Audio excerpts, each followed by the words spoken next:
Evening. So, Matt, you asked me to go back and write a scene in between when Ginia asks her parents if she can go out and when they get ripped out of the ghetto. So, here it is. Scene 14. Sound of young people's amused, quiet conversation. Someone laughs too hard and is hushed. Lights up, early dusk in Ghetto Square. A cigarette is passed among friends. Ginia fans it away. Marek unwraps a candy from his handkerchief, hands it to Ginia. Delighted, she grabs it. He snatches it back, points to his cheek. She pecks it with a kiss. Horseplay, cavorting, laughter, a beautiful pink sunset sky. Sky grows purple, friends hug and separate in all directions across the square. Marek puts his arm around Ginia, brisk walk home. So that's the new scene. Moving right along, there's another new scene. Scene 28. Okay, so this is after Ginia asks to go into the forced labor camp. And they say, you can't come in right now. The commandant is drunk and he's shooting everyone. So go hide. Scene 28. Deserted house. 20 or more immaculate beds lined up. Light from windows. A pair of shoes, a hairbrush, and tube of lipstick. A Jewish policeman unlocks the door. Ginia, lit by sunlight, steps inside. He walks past several beds, stops at one. He says, "This is your cousin Frida's bed." Beat. "You should be safe here for a while. Don't turn on any lights." Beat. "Well." He nods, walks out, locks the door behind him. Ginia finds a delicate, flowery dress folded neatly under Frida's pillow, holds it against her body, pretends to dance with Marek. She slides a hand past her breasts to her waist, feels a crusty patch at the groin. Blood. Drops it like it's on fire. She looks around this place, sees what it is, picks up Frida's dress, folds, slides it under the pillow, lies down under starch sheets, sleeps. Light from window dims slowly to darkness as sounds rise. Squeaky bed springs, knocked over bottles roll along floor. Men moan, laugh, slap, and whip flesh. Climax unrestrained. Women swallow their cries. Next scene is scene 32, so we're skipping past when Ginia gets into the forced labor camp. Scene 32. Sound of boots stomping across floor, men speaking in German. Lights up, women's dormitory. Commandant Rug and guard march in, search in under beds. Ginia crouches on opposite side of the stage. When the commandant and guard finish their inspection, they stomp across the stage toward her. She runs across the back of stage to women's dorm, crouches in a corner there. Okay, next scene, we're skipping to scene 35. What is this scene? Okay, so this is after Hannah and Ginia are sorting through clothing in the labor camp. Scene 35. Ginia's dream. Sound of thunder, rumbling earthquake, fierce rainstorm wind, dim blue-gray lights up, shadows, 2 and 3 decker bunks. No, sorry, I gotta get rid of that. Crammed with bodies, tremble in the earthquake. Windows bust open, wind blasts sheets off the girls and women asleep in the concentration camp. Ginia sits up, trembling in bed, frightened. She runs to the windows, pushes against the wind, slams them shut, but hears a muffled voice. Tato. "Ginia!" Rain, wind. "Ginia!" She peers out. "Tato?" Tato stands in the rain, getting soaked. Tato. "You're going to need money. Do you remember what I told you on the train?" "Ginia, can you hear me?" "Yes, Tato, I hear you." "I buried money behind the outhouse. Do you remember what I said?" "Yes." "Behind the outhouse in the ghetto, gold and Mama's jewelry. You have to get it. Can you do it?" "Tato, wait. I'm coming down." "No, Ginia, you'll catch a cold or get caught. Wait for me, Tato, I'm coming. Get the money. Ginia flies to the door to meet Tato. It's bolted shut. She runs to the window. Tato! Cranes her neck out the window. Tato! Where are you? Come back! Tato! Tato! Crying, she lies down next to Hannah to sleep. Light brightens, a golden tone. Ginia shouts and cries awaken Hannah. Hannah says, Ginia, shh, wake up. Ginia, shh, it's okay, you're dreaming. Gina says, Tato. Hannah says, you're drenched. Poor dear, it's a bad dream, that's all. You're all right. Ginia, waking. Tato. She sees Hannah. He's here, Hannah. My father's here, out there. She runs to the window. The rain's stopped. Hannah goes to the window. Ginia, I saw him a minute ago. We were talking. Hannah, that sounds nice. He told me I had to get money. Hannah, chuckling, that would be nice. Ginia, no, he sent me a message. Beat. Hannah, was it nice to see him? How did he look all right? Yes, he looked all right, but he was getting soaked. He was standing in a terrible rain. Hannah, it's not raining now. Beat. But there are puddles. Ginia, the ground will be soft now. I need to talk to Marek. Scene 36. Daytime, yard outside, forced labor camp. Prisoners whisper in conversation. 2 Ukrainian policemen watch, light cigarettes, spread out. Ginia, do you think we could trust him? Marek, seems like a good enough guy. I haven't seen him kill anybody or hit anyone. He just stands there. Ginia, he has ghetto duty? Marek, yeah, he's in the detail that brings Jews to clean it in the morning, and he brings them back every night. He's perfect. Ginia, you really think so? Marek, Ginia, what have you got to lose? You've got nothing here. This way you might have a chance to get the money. Who knows? He might not bring you anything, or if he's really a decent guy, he will. Okay.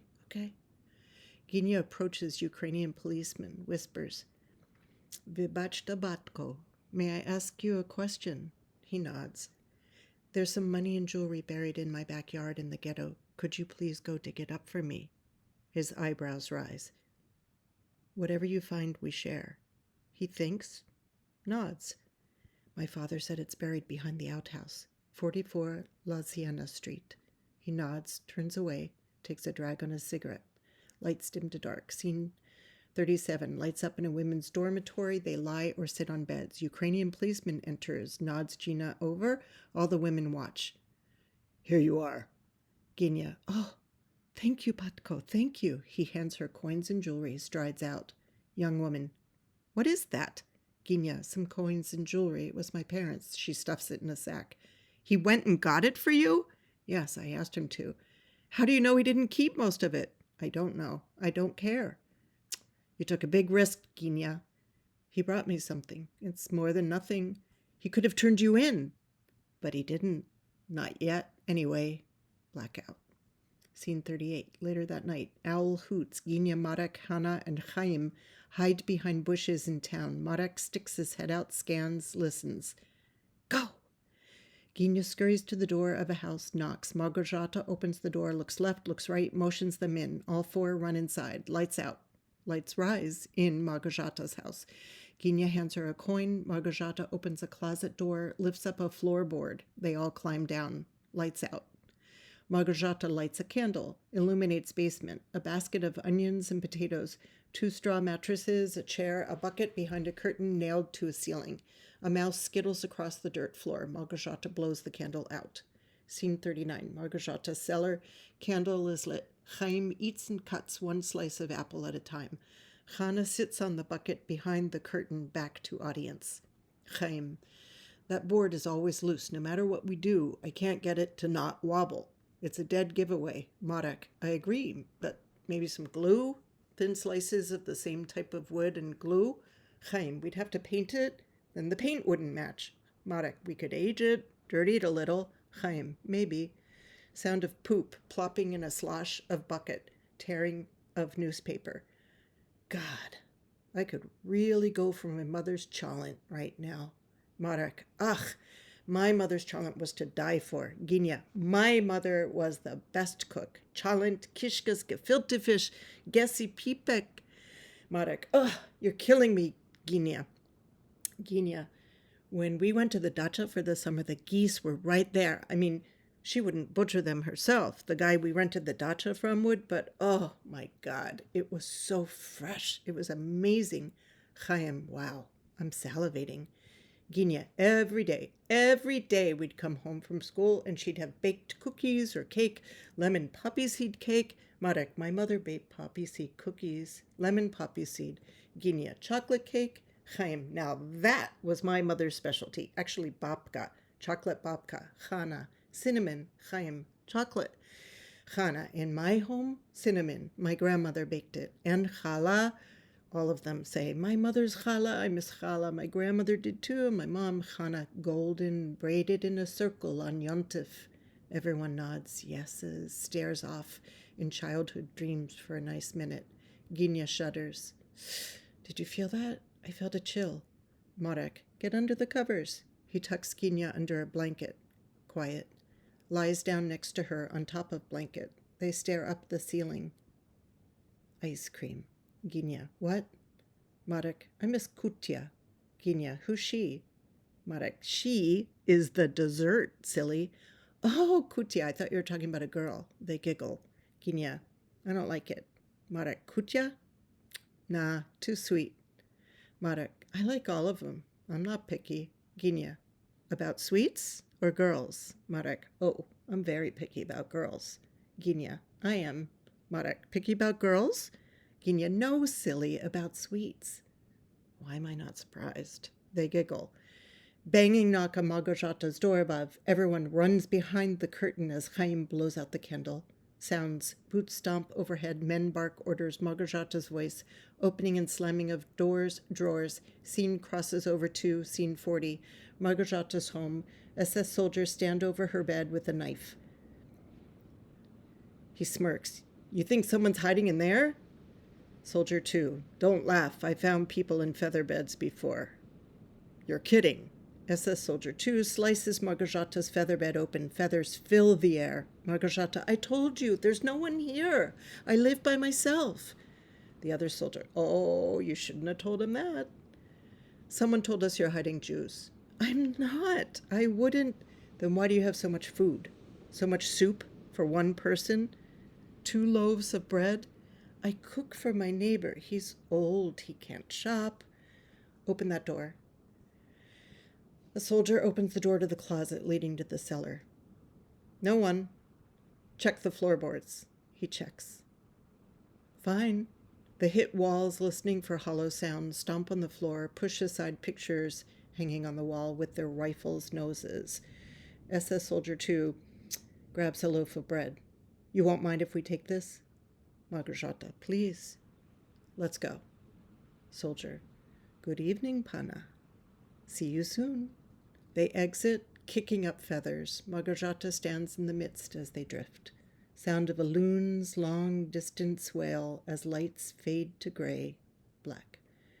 Scene 41. On screen, nighttime, fields of wheat, grass, haunted sound of wolf howl. Marek stands at the door of a house talking to a man. Ginya hides. Woman's voice. You and your Jews! You're going to get us killed! Alexander, my mother. She says she hates Jews, then she bakes bread all day for partisans in the woods and makes me deliver it. Marek, Alexander, we can pay you. Marek, I'd like to, I really would, but I can't. My wife's Jewish and I'm already hiding her. Please, Alex, we just walked 3 kilometers. We can't go back. We could get caught. Do you know anyone else who would? We have nowhere to go. Alex, they'll kill us. Let me talk to the woman next door. I own that house too. Nadia's renting. She needs the money. She's Russian and her husband's in the army. She has a little girl. Thank you, Alex.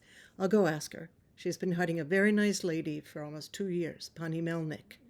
Marek looks in Ginya's direction, motions her to him. She comes out from hiding. Blackout. Scene 42, inside Nadia's house, daytime. Stage left bedroom. Ginya and Marek sit on the floor sharing an apple. Pani Melnik sits on a small bed sewing. Nadia, on stage right, sweeps the floor, straightens the house. Outside, soldiers shout to each other in German. Crows caw, a cow moos. After a full minute, peacefulness is broken by pounding on door. From inside, she calls.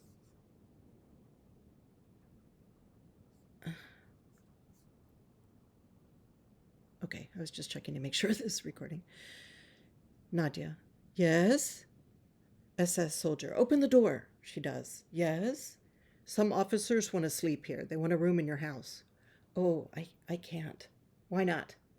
I have bed bugs and fleas. The whole house is infested. Come back in a few days. I'll fumigate the whole house. We'll come back tomorrow. Scene 43. Nadia's house, bedroom. 2 floorboards have been lifted. Marek digs a hole with a shovel in the opening. Ginia and Pani Melnik dig out dirt with spoons in their hands. Nadia enters, fills 2 pockets in her apron with dirt. Exits the house to garden on side of house. She looks up at the sky and out at the fields reflected on screen while she slowly, imperceptibly releases the dirt through small holes in the apron's pockets. Crows caw, cows moo, birds chirp, soldiers occasionally shout in German. When they're empty, she returns, refills, repeats. This process happens 3 to 4 times. Daylight fades to black. Scene 44. Darkness bedroom in Nadia's house. Sound of snoring. Turning over in bed. Snoring stops. 30 seconds. Snoring starts again. Someone coughs. Light rises just enough to reveal Ginia lying on her side in the grave beneath a sleeping Nazi officer's bed. Marek's body is pressed against hers, his arm draped over her. Pani Melnik's arm drapes over Marek's body. Ginia's grimy face, terrified eyes stare ahead. She shuts her mouth to stifle a cough. Scene 45. Daytime, Nadia's house. The Nazi officer is finishing breakfast. 1 more sip of tea, wipes his mouth. Nazi officer. Tomorrow I want them scrambled. All right. There are noises under the floor. Noises? Strange. Yeah, how come? Well, I have mice. Sometimes they run around at night. Ah, we will bring you a cat. Oh, that's a good idea. A cat. Very good idea. Auf Wiedersehen. He exits. She sighs. Blackout. Scene 46. Daytime. Dim light up on the hole. Opposite perspective of the grave.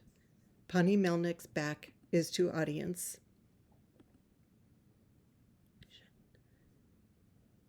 Her hand reaches through a small opening in the dirt, grabs a little snow. She squeezes her arm to reach her mouth, eats the snow, sucking noises, reaches for more, grabs, drapes her arm over Marek and feeds him snow, sucking noises. Reaches for more, grabs, Marek twists his arm to take the snow, feeds it to Ginia, sucking noises. Repeats 2 times. Light fades to darkness. Scene 41. Daytime, Nadia's house. Alexander has removed a floorboard. He lies down, whispering to the grave. You can't. It's too dangerous. Marek. Alex, the war is almost over. Pani Melnik. Nadia says the Russians are close. Please, please don't throw us out. We won't survive. Marek. Just a bit longer. Listen. Alex. No, you listen, Marek. They took me in. Understand? They took me in for questioning, asked me about my wife, my son. I have to think about them now. I can't do this anymore. Pani Melnik. You're a good man, Alexander. Alex. I'm risking our lives for yours. The SS threatened to kill us, Mrs. Melnik. My wife and little boy. I lied. I told them Alina converted. I said, the Russians are very close. The war is lost for you. I'll give you whatever you want, jewelry, gold, whatever. Just let us go. I said, when the Russians come, I'll vouch for you that you were good people. Pani Melnik. And it worked? Alex. They believe me, the imbeciles. I'm telling you, you've got to have a good head on your shoulders, a full wallet, and a hard ass to kick to survive this insanity. The other lady wants you back. Marek. What other lady? Alex. You know, where you were hiding before. Ginia. What? Alex. She said you can go there tonight. Ginia. That's crazy. How do you know Małgorzata wants us back or even has room in her cellar? Where'd you hear this? Alex. I heard. I ran into her in town. She told me she wants you to come back because she really needs, she's desperate for the money. Don't worry. She has room. Pani Melnik. Alexander, please. You've been so good to us. Let us stay, please, just a little bit longer. Ginia. That doesn't make any sense. Marek. You go. Go and see what's happening. See if she really wants us back. Pani Melnik. She's right, Marek. You should see her. Talk to her. Make sure. Alex. No. You can all go see her. Ginia. We are not moving until he comes back. Marek, okay, all right, let me out. I'll hide till it's dark and go see Margarzata tonight.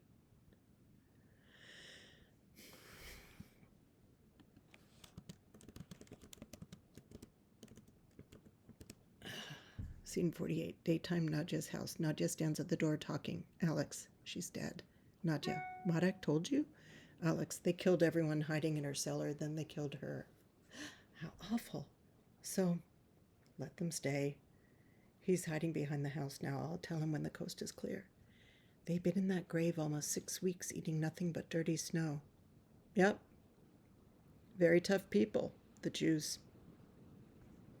Scene 49, darkness. Solid minute of sound. Warplanes fly overhead, bombs burst in air and ground. Grenades explode, glass shatters, machine gun fire, trucks thunder, shouts and German screams. Tremendous explosion, rings, echoes, glass shatters, walls crumble. Full minute of silence. Thrush nightingale starts singing. Lights rise today, Nadia's house. Walls have crumbled. One wall with a window still stands. Marek, in the grave, pushes, reaches for floorboard above, starts pushing. Pani Melnik and Ginia help him. Floorboard pops up. Marek wriggles up, pulls himself out of hole with hands, arms. It's a struggle. He is very weak, his legs completely numb. He reaches down for Pani Melnik's hands, pulls her. She groans in pain. Ginia rolls over and pushes her up from below. Marek reaches in for Ginia's hands, whisks her out of grave. She collapses on the floor. They look around at what's left of Nadia's house. Above them is open sky. They drag themselves by their arms to sit in the kitchen, Pani Melnik against the wall, under window, Ginia on the floor, facing her. Beat, beat. Pani Melnik, trade places with me, Ginia. Ginia, no, that's all right, Pani Melnik, I'm comfortable. Pani Melnik, no, you sit under the window. You're young. Ginia, I'm all right. Pani, come on. They switch. A grenade flies through the window, hits Pani Melnik in the stomach, and explodes. Ginia screams, Pani Melnik! Marek, oh my God! They crawl to her side. Oh my God, no! Ginia, no, Pani Melnik, we're free! They try to stop the bleeding. Pani Melnik, I haven't seen my children or husband for 3 years.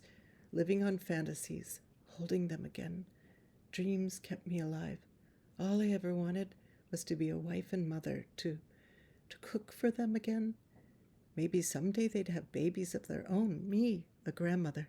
Can you imagine? Ginia, hold on, Pani Melnik, we're liberated, it's over, we're free.